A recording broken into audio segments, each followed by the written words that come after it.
Alrighty, guys. I see we are now alive. We are doing another House of the Dragon recap episode with special guest Brandon Elrich. Um, how are you guys today?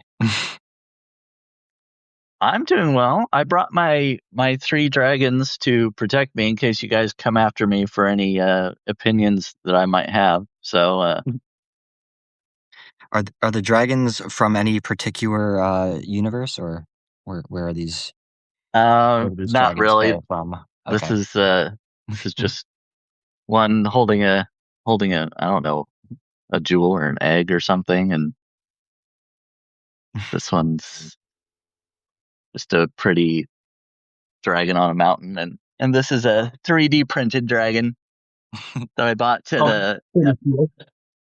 a Pride Fest like last year, I think. So I'm currently not live in my house right now, but if I were, I would pull out some dragon props that very, very similar to those, really. They're not from any particular universe. They were toys of yeah. mine from when I was a kid. And I would definitely say, as a 30-year-old man now, I appreciate them more than I did throughout my teens. Right. Well, I didn't get these till I was an adult. I didn't have dragons as a kid. But isn't it so funny though? Like when I was growing up, like I loved the normal stuff like Action Man, Power Rangers, Biker Mice from Mars, just whatever kids watched, you know? And then when I was a teenager, early 20s, I didn't care about anything. And now like late 20s, early 30s into late 30s now, I like have such an appreciation for like all these different things. It's crazy. Yeah, there's a real period in I think it started in like seventh grade, eighth grade, where I just felt like I couldn't enjoy Disney movies, Pixar movies, like I was too old for that shit. And yeah, once you get to adulthood, you just start to realize that it's childish to feel like certain things are childish. Right. Yeah, exactly. Yeah, who cares? Right. Well, and also because we're all writers, and it's kind of like I think we can see the, you know, the goodness, the craft in it as well. You know, it's like to write a children's book. You know, it's just as much as an achievement as it is to write an adult book. You know what I mean? It's still writing. I think I feel the same about like maybe cartoons now or Disney, like you say, Pixar and comic book movies, Christopher Nolan movies. I kind of look at them all the same way now. Now, before we get into House of the Dragon, I'm curious to ask if you guys are fans of the Avatar universe at all. That's been one of my tangents this week, watching the Netflix live action adaptation of Avatar: The Last Airbender. I've never seen it.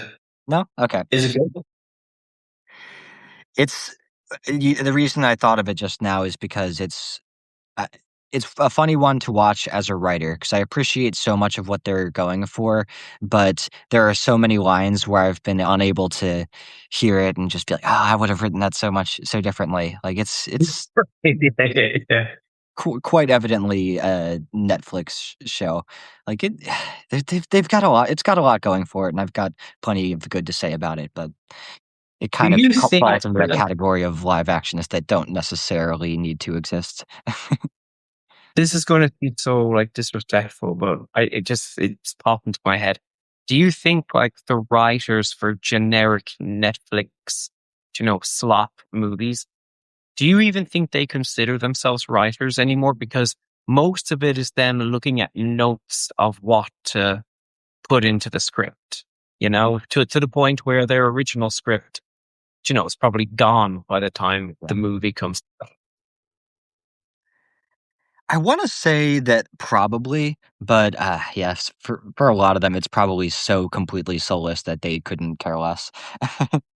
Right. Yeah, I think if you get paid well and everything, you just say, yeah, this is the industry, but like, yeah, they're writers when they put their first like 5 or 6, 7 drafts in, but then I could never imagine like writing an article or even a short novella, and by the time it comes out, it's like 70% other people's suggestions as to like why you can't say this or you have to say this, you have to put this in, you have to explain why this is happening in case somebody puts down the book to look at their phone and they forget the last 10 pages. Like I'd be like, wow, that's insane. But isn't that kind of like if you publish with a traditional publisher or whatever, he goes through editing or whatever, and they suggest all these edits for your book? Wouldn't that be similar? Yeah, well, I mean, it's similar, like getting edits, for say clarity as in story structure. Like if it like really needs, it's like, hey, your guy is in Mumbai now, but like when he last spoke, he was in Calcutta. Do you know what I mean? Whereas like the transition for that, and that's like a genuine fuck up that you could do. It's a big one. It's a bad example, but you know what I mean? But like saying like you to tell your readers exactly why your main character is crying right now. You know what I mean? Like you have to tell them exactly why. And I kind of feel like that's what's happened with a lot of Netflix movies. You know? Yes, that's actually been extremely in my face with this Avatar one. It's kind of funny that with the original kids show that it's actually so much more subtle in a lot of ways. Like in a lot of moments with this live action one that does kind of get into more R-rated material and depict a few graphic things, but at the same time, while it kind of positions itself as being more adult, it's also much more infantilizing in that way. Um, Like So they did you just see the tell movie? you exactly what to feel, and there's no subtlety to it, really. Did you see the movie that came out a few years ago? The live action Avatar with M. Yeah, Night Shyamalan. Yeah, yeah. it's one of the most notoriously reviled movies of all time. But even that one, I watched and found some positive things to say about. Yes, it's a I thought it garbage was kind of fire. cool. Yes, it's I I like some of the visuals. I thought the end scene wasn't horrifically botched, but yeah, most of it didn't recapture the heart of that children's series. It's also I kind I of feel did. like one of those shows that is just inherently meant to be animated. Just the bending of elements. Oh yeah. I don't know. Maybe there will be a live action that gets it right, but even in Netflix with its high budget for the special effects, it's something about it doesn't quite capture it. I didn't know anything about the cartoon or anything. I didn't watch any of that and don't know much about the original story. The first introduction I had to it was the movie, M. Night Shyamalan, but I haven't seen any of the Netflix series. There are also dragons in it, so it's not completely unrelated to our general topic of the day. Oh, yes. But yeah, that was Segue. that was a real anomaly on Nickelodeon, and yeah, to end that topic, I'm just very thankful that it was something that me and my peers grew up with, and it was just that it aired next to SpongeBob, Jimmy Neutron, and Fairly Odd Parents. It really was an incredible aberration. But House of the Dragon. Are you ready? You said, "Am I ready?" Are you ready? You plural, both of you. I'm ready. I'm going to start with our guests. Okay. Oh boy. Oh no. Me without my notes. Brandon Elrich. Okay. So tell us, when did you first get into Game of Thrones, House of the Dragon? I didn't get into Game of Thrones until last year. I didn't have HBO or Max, whatever, But I Max finally again. I don't know. I kept hearing what? It's now HBO Max again now. Oh, is it? Oh yeah, okay. Yeah. Well, HBO Max, whatever. But I heard all about it and I didn't think it was for me. I was like, it didn't seem like something I would get into, really. It didn't seem like my type of show. But I don't know. Everybody kept talking about it and everything, and I heard there were a lot of hot guys in it, so I was like, well, I could at least watch for that. And so last year I started watching it. Huh. Which ones? Which ones? I'm curious, genuine. Which guys in the show? John, The Dragon, Game of Thrones. Jon Snow is one Jon Snow. definitely. Yeah. Robb Stark. And what Baratheon, the gay king, Renly. Renly. I'm really bad at names, so I'm gonna be messing up a lot of names probably today, or I'm gonna have to describe who they are. But I'm just really bad at names overall. But oh, I probably cut out a little bit there. Oh yeah, so him. Let's see, who else in You a Tyrion kind of guy? Not so much. Not so much. I Why? mean, Because he's a dwarf. You have a problem with Charles dwarves? Drogo, Jason Momoa. Hey, bro, I'm a call in this movie, bro. I'm not really a huge fan of his as far as physics. I think he's funny and everything, and some of the stuff he does, but as far as attractiveness, no, he wasn't on the top of my list. My favorite Jason Momoa character line is that famous line in Aquaman when he says, "Hey, bro, I'm Aquaman." There's another one he's in, where he's like a biker and he says, "I'm a biker, bro." He's a fantastic actor, really fantastic range. I want to play me when there's ever a movie made about me. I'm Peter, bro. Makes me think of is it John Bernenthal? I'm forgetting how to pronounce his last name, but every movie he's in, he has the line, "Hey, let me tell you something. Now let me tell you about something." I'm not familiar with him.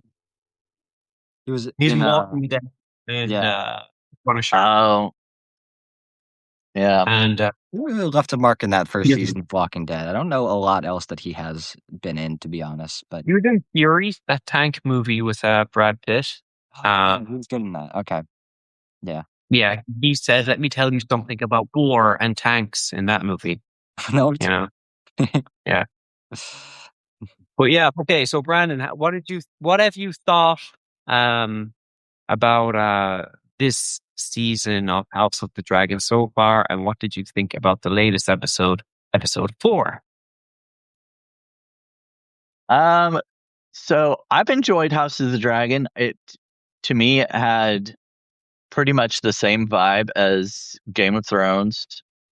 I had heard before that, well, some people's opinion was it wasn't. If you like Game of Thrones, it didn't follow the same kind of, I don't know, it didn't have the same vibe as Game of Thrones. But when I started watching it, I thought it went along well with it. I feel like diet Game of Thrones. You what? It feels like diet Game of Thrones, or at least diet early Game of Thrones, And A Night of the Seven Kingdoms is Game of Thrones 0. Yeah, very fast. They're pretty fast and loose. House of the Dragon feels very much like Game of Thrones season 6, 7, 8. Oh yeah, we're doing. I liked the backstory. I mean, I like seeing Rhaenyra and kind of seeing like the origins, not necessarily the origins, but at least close to, of the Targaryen line, and kind of the comparison, like with the uncle niece, and then kind of switching in Game of Thrones, the aunt nephew kind of thing. I thought that was interesting, but this latest episode, I didn't really feel like a whole lot happened. I mean, there were not real big significant, like blow your mind kind of things, like or like a cliffhanger or anything like that. I don't know. It's just. I feel like House of the Dragon is in a kind of damned if you do, damned if you don't situation, where if it's crazy bombastic every episode, that would feel like an error of pacing. And whenever it lulls, people are so used to the heights of the show that they're like, oh, one of the dragons gonna do some shit again. Yeah, that's true. I guess they kind of set themselves up for that. But yeah. I didn't mind the this recent episode, but for the first 20 minutes or so, I really felt like they were about to set up some big conflict that was going to take place in the second half of the episode. And then as minutes ticked by and it was 40 minutes in, I'm like, all right, they're not going to do that this week. Yeah, I Yeah. thought they were gonna go to that what is that town called with starts with a B. Now I can't remember. Oh, it was maybe it was a T. Tumbleton? Yeah. Oh, okay, yeah. But yeah, I thought they were gonna have a battle there, but you know, I think what they set up was more subtle, like with the young prince kind of psychologically manipulating him into becoming what they want. I said this last week, but it's amazing to me that they can introduce characters this late in the game who've kind of been in the background at least for throughout the show, and have them just be so good and well realized. Like this Ormond character, and I mean Ormond, I don't think we saw at all until this season, but Darren is really turning into a great character. He hasn't spoken a lot, but the few lines that he's had, yeah, it's very excited to see where that plot between Ormond and Darren goes. What did you Yeah, think, Peter? Yeah, I said to Ben last week that I love everything about the show, the costumes, the actors, the director, like they shoot on set, like on location.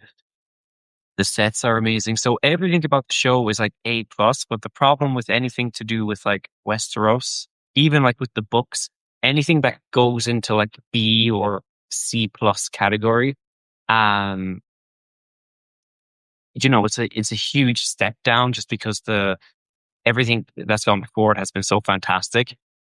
But like my biggest thing, and we don't do spoilers here, is like they're moving a huge set piece that happens in the book much later. And as a result, they're putting other stuff before it that doesn't make sense. But I spoke about that in the last video. But like what Ben said about like they're damned if they do, damned if they don't with the drama and action. I kind of see it in a different way where the episode had lots of drama with like Hugh and his wife and Ormond and Daeron, the young prince, and it did have action because he broke the arm. There was like an assault scene. There was the dragons talking to each other. So that is a type of action. And it is dramatic and it was really good. Like every episode this season, I've been watching on TV and every time I'm like, oh, I'm 3 minutes into the show. And then like I pause it and I'm 35 minutes in. I'm like, oh my God, you know, it's like this is going by way too quickly. So that's a really good sign. But the problem is that there's not enough little payoffs for the amount of characters that they have in the show. Okay. So it's like they have like so many, like where did I see it here? Look, there's room for a payoff. So like they spent 99% of like last week's show with Rhaenyra, which was great. I loved it. But they could have easily moved the Harrenhal part with Sir Criston Cole going to find the other prince with the big dragon in the big castle with the witch woman. They could have moved that part to last week because it's only like a 2-minute scene. They could have moved Aegon's thing with Sunfire, the broken dragon, into the previous one because it's only like 3 or 4 minutes. And they could have done the maybe the sheep stealer thing, the wild dragon thing, as well in the last one, and had Ulf and the other bastard fly off to Old Town in the last one. And that would have meant we'd gotten more time with Ormond and Daeron in this one, you know? Because that if that's so important, that felt really rushed.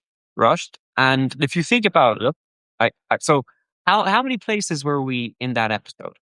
Okay. Think about it. We were in King's Landing, Tumbleton, the Vale, the Riverlands, and Rook's Rest. We were in like 5 different places, right? And just in King's Landing alone, we were in the Godswood, the Red Keep, the small council chamber, King Viserys' old room, Alicent's room, okay? And in King's Landing, Flea Bottom, the tavern, and the streets. So that's a lot of different places for us to be seeing. And in the Riverlands or in Harrenhal, the Vale, the Eyrie, the Cave, Tumbleton, yada, yada, yada, yada. It just felt so packed. And for something that packed to have no payoff, it felt like such a letdown, because there was a moment, by the way, everyone who's watching, we're spoiling it, where like Aegon is about to kiss the feet of the scumbag guy. Okay. Yeah. And I'm like, and behind him, there's like an arch that leads to outside. And as his head was going down, they were cutting back to the arch. And I'm like, this is a perfect moment for Sunfire to be slowly walking in. You know what I mean? Dragging himself or something like that. To save his, rider from being humiliated. That would have been an amazing payoff. But like, they just showed not to have any payoff. And, we all know, because we saw the other dragon completely rotten. When we saw Melissa's dragon, it was all rotting and its skin was all gone. And Aegon's dragon was basically fresh. Like, it wasn't rotting at all. So like, we all kind of know that the thing's probably alive. Why else? It's like Chekhov's gun. It's like, why are you showing us this dragon if it's dead? You know what I mean? Anyway, that's nice. So I had a logical thought on why Malice was more decayed, because they had made a point of decapitating it and parading it through King's Landing. So it was simply just more exposed to elements and insects and whatnot, whereas the other dragon was allowed to remain whole. Yeah. And regarding the pacing thing, I think that even compared to Game of Thrones, House of the Dragon has set up this expectation of this huge climax to come. And with Game of Thrones, it was always like pretty far in the distance. It was this grand 10 season long goal they were working toward, ideally. I know we only got 8, but with this one, we all know that the Civil War is coming, and this is already a written story. So I think with each episode that there isn't something like hugely climactic, it's unreasonably disappointing for people. But for me, the reason that the stakes in this universe mean what they do is because the drama is so damn good. And for me, this was just another good episode of drama across the board. There weren't any moments where I thought it was people were poorly characterized or it was uncaptivating. I think it just sets you up to care more about all of these characters when climactic things do happen again. I think this one was kind of more psychological in some places. Like, even though they switched and there were short scenes in a lot of these different places, like you saw, like you mentioned, Aegon bending down to kiss the feet, like they were breaking him of his arrogance or whatever, and then with the young prince kind of forcing him to be who he wasn't by committing that act, and then with Rhaenyra, when she is going through the hall and she sees the ghost of who she thinks she sees, her son walking past, and kind of giving you a hint that she's got a little bit of this madness that's been running through this family, kind of just a little hint. So many strange mistakes. There's so many strange mistakes, because if I had 2 bastards, and they're on the 2nd biggest dragon in the world and the 4th biggest dragon in the world, respectively, Hugh and Ulf, I wouldn't be treating them that badly. And it was so strange that like Ulf came up asking to it was self-serving and they're kind of criminals, but like, to do kind of good things for the common folk, because everyone knows in taverns, that's where gossip gets spread. And even though Ulf wasn't doing it because he's intelligent, it's still an intelligent thing to do to get into the tavern and, and make these guys, these storytellers really, on your side. Because she was all about sending food to King's Landing last season, and how she can just be so blasé about Hugh the Hammer's kind of wife in Tumbleton. And he's like, you promised me a house. I don't have a house. She's like, I'm busy. My wife is in Tumbleton. You know what I mean? He's it's like, oh my gosh, like, what's wrong with you? Like, those guys are dragons. I thought it was really funny, what the direction I expected that to go with Ulf and the direction it ultimately went. I thought it was going to go right from him drinking in that tavern to him showing up shit-faced in Tumbleton on his dragon. Just like, fuck it, Dracarys. Going at the wrong house. Yeah, burned down the wrong place. And instead, he just walks up to Rhaenyra, kind of fucking tipsy, like, "Hey, can you give me some shit? And can you give my homie some shit too, please?" I knew he was going there to ask for money, but like then when he was really there to get his friends off the hook, I was like, okay, this guy's he's a bit of a lowlife, but he's not the worst guy in the world. So like, yeah, but I think that would be really funny. They don't have GPS. And unless you're really good at like geography and knowing where mountains and rivers are, following the river, it's kind of like, he could fly down to like where Duncan the Tall had that, like, where he had his adventure all the way in the bottom half of the map. So very serious question. I assume the answer is probably yes. Is are dragon riding and alcoholism ever a problem? Must not be, because they got that guy Ulf up there. It's so strange, Dragon because under the influence. yeah, I just see why so many book readers are a little bit upset about what's going on, because there's something happens in the future to something very, very important. And that something very, very important has literally had 30 seconds of screen time in 2.5 seasons. And it baffles my mind. Do you know what I mean? Which kind of scares me in a way, where I'm kind of like, are they just not going to do that? But like, that's because, the Dance of Dragons, like, it's almost like a poetic thing. You know what I mean? It's very dramatic and tragic. And this thing is like one of the most dramatic and tragic, sad things ever. And they just haven't given any screen time to that thing. And I'm wondering what they're going to do with it. It's interesting.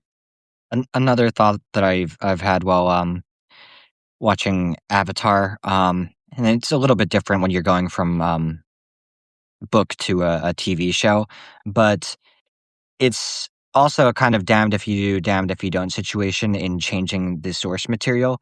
Because if you do change it, then all the loyalists are going to say, why are you changing it? Why are you changing it? And if they don't change it, then you end up with exactly what happened with this live action Moana, where it's literally just the same thing with the same songs, and there's just no real justification for it. A little bit of Star Wars: A New Hope. Watching Star Wars: A New Hope after watching the prequels that came out, the decades after. Because there's a moment in Game of Thrones season 1 where Viserys Targaryen, Dany's sister, they're in Day's Dothraki and he's getting bathed by one of the girls. Yeah. And she's asking him, tell me about the dragons. And I don't know if this is like a writer thing where they said, maybe he shouldn't know the names of the dragons because he's not really educated. Or maybe they were just being lazy and didn't bother researching the names of the dragons. Because 5 out of the 7 dragons he lists aren't dragons in the Game of Thrones universe. He's like, I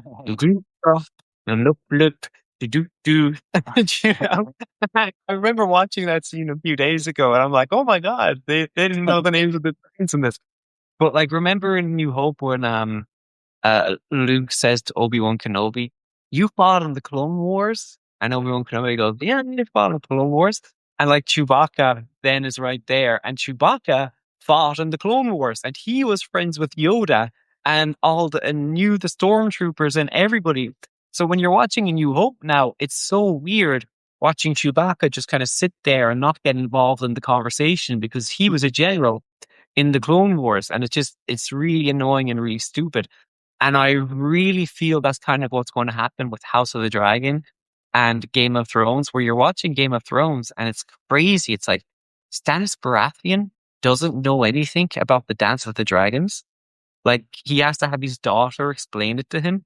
You know, there's so many things now going back watching Game of Thrones where it's like impossible that these characters don't know, like Tywin Lannister not knowing the name of Meraxes, Vhagar, and Balerion when he's talking to Arya in Harrenhal in Right. season 2 or 3. Like the fact, like one of the most educated men in the world doesn't know about the Conqueror's dragons. Like going back watching it now makes me hate Dan and Dave even more, and it makes me really upset with the current thing. But I'm trying to be positive. I'm sorry. Do you think it's like because he isn't part of that like they've dismissed the dragons at that point and they're like it's not really important anymore? I don't know. I don't know because they had skulls. You know what I mean? Yeah. In the Yeah. they had skulls, and also Harrenhal was burnt by Balerion the Black Dread, and it's basically all its stone is melted. So it's like they have all the proof, that they need that this did kind of happen, and also the Maesters wrote, and it wasn't that long ago.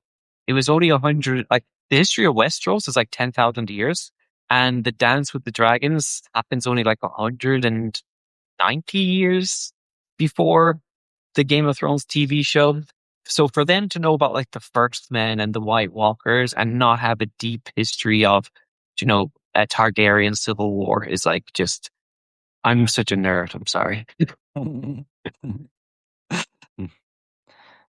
Yeah, it's I guess while we're on the Game of Thrones topic, it's an appropriate time to segue into roasting Brandon for his ridiculous thoughts on The Long Night. For any I mean, to offer to offer some context here, Brandon and I had a lively spat the other week about whether or not Arya's arc worked and whether or not it was appropriate for her to kill the Night King. And I myself would argue that that is the single greatest shortcoming in all of Game of Thrones. It that's what I will say. I didn't think it was that bad. Can I tell you why, Brandon? Okay. Okay. All right. Because I haven't read the books, so there's that. I don't know Arya's ending either. This is just a fan theory, okay? Because the books, there's still 2 more books to come out. But like, do you remember when Arya's in Bravos learning how to be, a faceless man? That's basically where the book ends for her at the moment. So anything after that, I don't know. But the reason, like, I didn't like that was because Arya is obsessed with this one Targaryen from, like, 100 to 300 years ago that sailed west of Westeros and found an island, and she found 3 islands and she renamed them after whatever, some Targaryen whatchamacallits. And she went all the way around the world and all the way to like just to some crazy places in the east. And that's basically what should have happened for Arya. Having her sail off west is like a great way to end it. But like they're just kind of saying, "Oh, what's west of Westeros? We don't know." It's like, we do know. There's these islands that were found and there's monsters. So like, I don't know why they would give her that happy ending and not have that like undercurrent of like, oh my God, girl, you're heading off into like a really strange place right now. But she should not have been the one to kill the Night King at all. I told Brandon last week, I feel Cersei and Jaime should have died in season 7. And Cersei should have been all wrapped up in season 7. And all of season 8 should have been not at Winterfell. It should have been, a battle at Winterfell. But he's there for Bran. But they go back north to the land of always winter, to the Night King's castle, which is way off beyond. So like they kind of do a Death Star thing. And that's what I think is going to happen, is like, you can't kill him. You have to go to the source and destroy something there. To be honest with you, the reason it's also ridiculous is because the author of the books doesn't know how to kill the Night King either. So, that seems troubling. No, Who should have killed the Night King? I think Jon Snow is the only logical answer from a plot perspective, but I don't know. I really feel like Game of Thrones in its last 2 seasons went through this Marvelization process where it just became more and more like the MCU, DC, and I think The Long Night is the episode where that process just completed itself. It was just, oh my god! Everywhere you look, characters that are just surrounded by zombies, being totally ravaged, just buried, and on almost every single case, they get out, they're fine. The 10-year-old girl fucking takes on a giant. It's just straight out of the Marvel universe. And the cherry on the top of that cake is Arya jumping 40 damn meters over a wall of zombies. None of her training prepared her for any of that shit. And stabbing the most cosmic mystical force in the entire universe. This dude is like sent, or like, what's the word? Prophetic. Like, he can see the future. This guy doesn't just no. And he's when Bran was having his visions into the past to see the Night King was able to see him. He's omnipresent. Right. Like, he's a god, right. Basically. He knows everything. He's everywhere. Yeah, that guy doesn't just... Well, in that case, there's nobody that could kill him. I got stabbed by a 15-year-old girl. But that's why I don't think... So, because there's so many theories that, like, these White Walkers and these generals, they're all like Starks and Targaryens from the past. So, like, I don't know. That's why it's so... He's created such a... I don't think he dies. I think you just can't kill him. I think a big sacrifice gets made, where maybe Bran is just allowed to die and then the memory goes, and maybe that's how it all starts again. People forget about the Long Night, but there's some stories of it, so we start the game again. But about the Winterfell thing with the crypts, I'm going to nerd you out, okay? The Starks don't bury bodies like full. They take the skin off the foil, and they have the bones, and they clean the bones, and they stack the bones. So the only way those zombies are getting out of the crypts is if they like put themselves back together, And the smartest man in the whole show. Let's hide in the crypts during the zombie apocalypse. That's a good idea. Yeah. Even if they were reanimated, like I said, they would have to put themselves back together. And it's just the whole thing. Like, people who aren't into Game of Thrones or the books or the TV shows or whatever you're into will probably be like, guys, it's not that deep. But it's kind of like going up to someone who plays World of Warcraft and kind of saying like, wow, it's not that good. And they would go crazy at you. Or going up to someone who's Lord of the Rings fan and saying like, the Lord of the Rings, what are you? Like, a moron? Like, they'd be insane. It's the same with Westeros. It's like... That's a hilarious point. It's because I'm passionate about this universe that I care that people acknowledge how bad it ended. I'm not going to do it. I mean... No, the ending, I didn't like, but the Long Night, I'm not that passionate about how that went. Like, Arya was all right doing it. Brandon, can I ask you a question? All right. If you were in a war, okay, like just say you're Napoleon Bonaparte, okay, huge army of 100,000 men. You have a castle, and you have battlements, and you have trebuchets, the things that throw stuff. Is the first thing you do in this battle A, throw stuff at them from behind your walls? E, throw stuff at them from behind your walls? Or sorry, and dragon fire. Or C, don't do the first two and send your cavalry, which is supposed to be used at the end of a battle? Like, oh my god. And I throw stuff. Me too, thank you. I would throw stuff. and still It one of feels the most glaringly ridiculous things in the entire show is how we see these people get absolutely decimated. Daenerys's ground forces are gone. And then the next episode, they're not just gone, but like larger than they've ever been before. Like legions spanning like oh my god. King's Landing is now being Dothrak 2. You know, it's like a new base Dothrak. It's like they're just walking down the street. It's like, hang on, didn't all you guys get wiped out? And I remember watching the behind the scenes of the episode, and Dan and Dave are there kind of like, yeah, I don't even know what's left of the Dothraki. They're just walking around. Like, these guys are rapists, you know? Like, that's their whole thing. Their whole culture is that they destroy and they pillage, everything like that.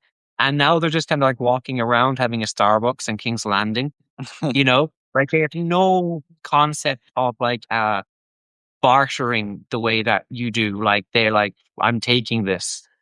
So once again, I know it's not that deep, but I think this is one of the reasons why it's so hard for George R. Martin to finish the book, is because he's adhering to the rules of the universe, you know? And the reason why Dan and Dave finished it so goddamn quickly and terribly is because they threw the rule book out the window. Yeah, I think he created too grand a universe for it to ever be satisfactorily closed. Yeah. And it's a good problem to have. His biggest mistake, I think, was introducing Essos. It's one of the best things about Game of Thrones, Essos and everything like that, the expanded universe.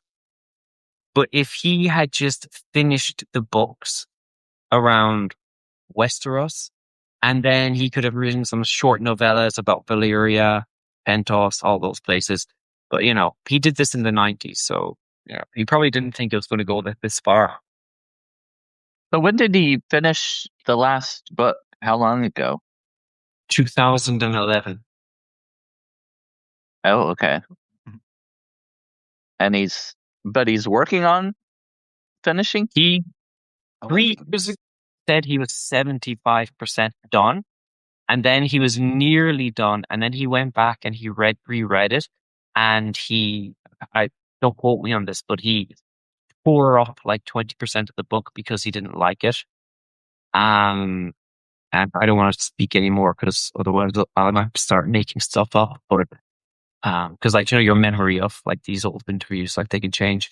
There was something he was doing where he got to like the end of, because he writes it each POV by itself. So he had finished many characters' POVs, and then he realized that as he was writing the next character's POV, he was halfway through, and he was like, oh no, I've brought them all this way here, but it's impossible for them to be here because that means this person would have X, Y, Z. Do you know what I mean? So he's created this web, so he has to keep going back and untangling it.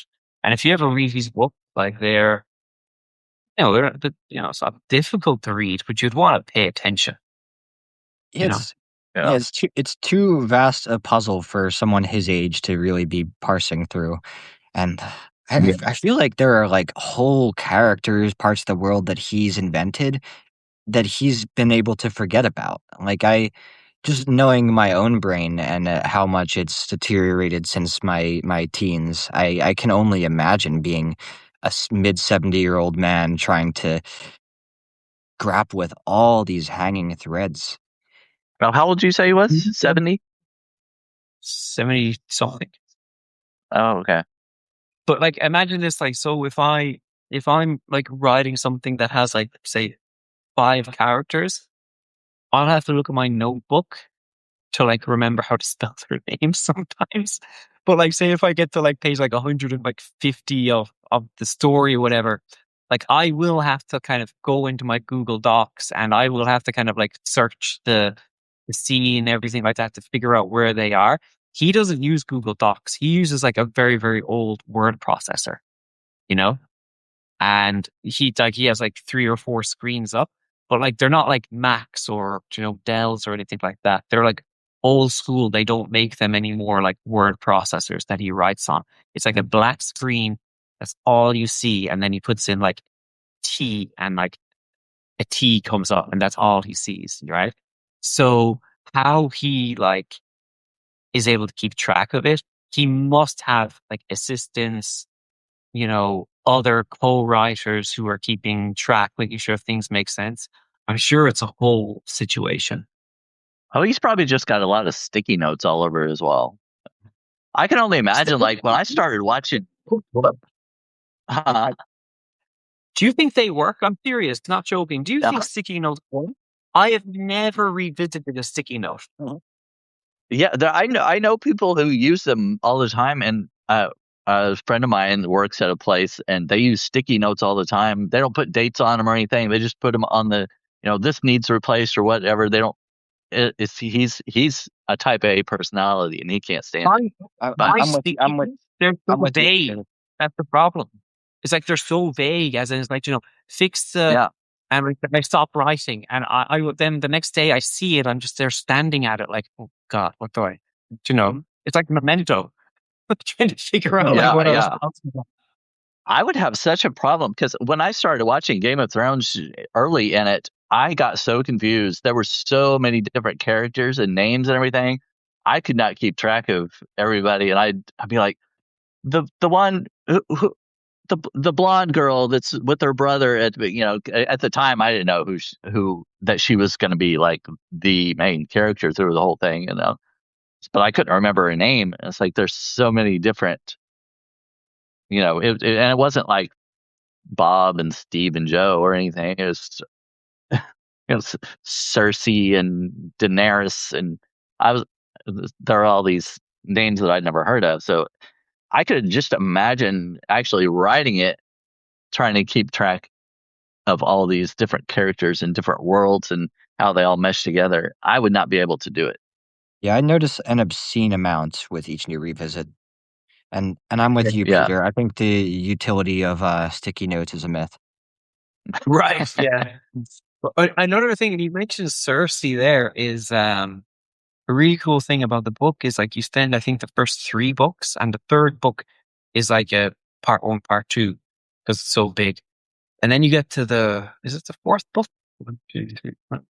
Yeah, 4. You get to the 4th book, and all of a sudden, Jaime and Cersei, I think, definitely Cersei. Cersei is a POV character. And all of a sudden, like, you really like her. And a similar thing happens with Jaime, where it's like, suddenly he becomes a POV character, and you really like him. And you've just spent this whole, like, journey absolutely hating him. And I just think that's such an interesting thing to be able to do, to, like, see this one world through all these different eyes, but it's through one person's eyes. And that would just drive me crazy. I don't think I'd be able to do that. Yeah, I think it takes a lot of talent to be sympathetic toward every character. And I think they did a good job of that. Even knowing how much I turned around on certain characters throughout Game of Thrones, like Jaime Lannister is the classic example. He pushes a kid out the window in the first episode, and I think before season 3, I'm like, oh my God, I really like this guy. and with how it's interesting to see that same strategy at play so effectively in House of the Dragon. Like in season 1, I freaking hated Criston Cole, and season 2 he starts to be a little more redeeming, and suddenly somehow he's become a character who I like. This new stoic, world weary side of him I like it. I feel that way about Aegon. Yeah. Because like it's kind of like, yeah, brat, and obviously we're like we have to take this like we're not in the real world. In the real world, I would hate this person, but in this world of Game of Thrones, it's just kind of like he just like he knows who he is, and he knows that like acting this way and being so proud will probably get him killed. But he has so much pride and doesn't forget who he is that he's basically telling these guys like to fuck off, and Lara Strong is there like, it's like, Gregor, shut up, and he's like, no, I would shut up. Where's my food? And he goes up and he gives out to him for not having food. I really do actually like that a lot. The way that he only bends the knee once, like, it's like the last minute he has a dagger in his throat. I like And it. he's I so like it. young, though. You have to account for how he was raised, and it's like it's not his fault in some ways that he's like this. I don't know how old he is now in the series, but he's not that old, and I think he still has that. Like 17, 18 maybe. Yeah, I mean, he's still an adolescent. Yeah, in the book he's like 13 or 14. I don't know. I think even this plot in this recent episode with Aegon and Larys, that was kind of made for an eventful episode in itself. I really enjoyed that quite a bit. Yeah, exactly. They if you ask me which would I have rather had, a Rhaenyra episode or an Aegon slowly building himself back up and finding his dragon, then because remember, Aegon didn't want king. His mom made him do it. Like, yes, he's a scumbag and everything like that, but as far everyone seems to be a scumbag in Game of Thrones, but like that would have been so been like a real fucked up version of like the Lord of the Rings, like Frodo and what's that guy's name, Samwise Gamgee. Lara Strong and Aegon, like they're do. Where's my fucking dragon? You know what I mean? I would have really loved that episode. What did you think of Rhaena and Sheep Stealer? That's the last thing I'll say because I gotta run soon. I don't know if I have any particularly interesting commentary on that. It was a good scene. I guess that Daemon's actions there didn't totally surprise me. How he tried to play that in his own favor. Well, he's trying to protect his own daughter, and and also I don't know. And well, maybe he wasn't trying to curry favor. Maybe it was more just about protecting his daughter.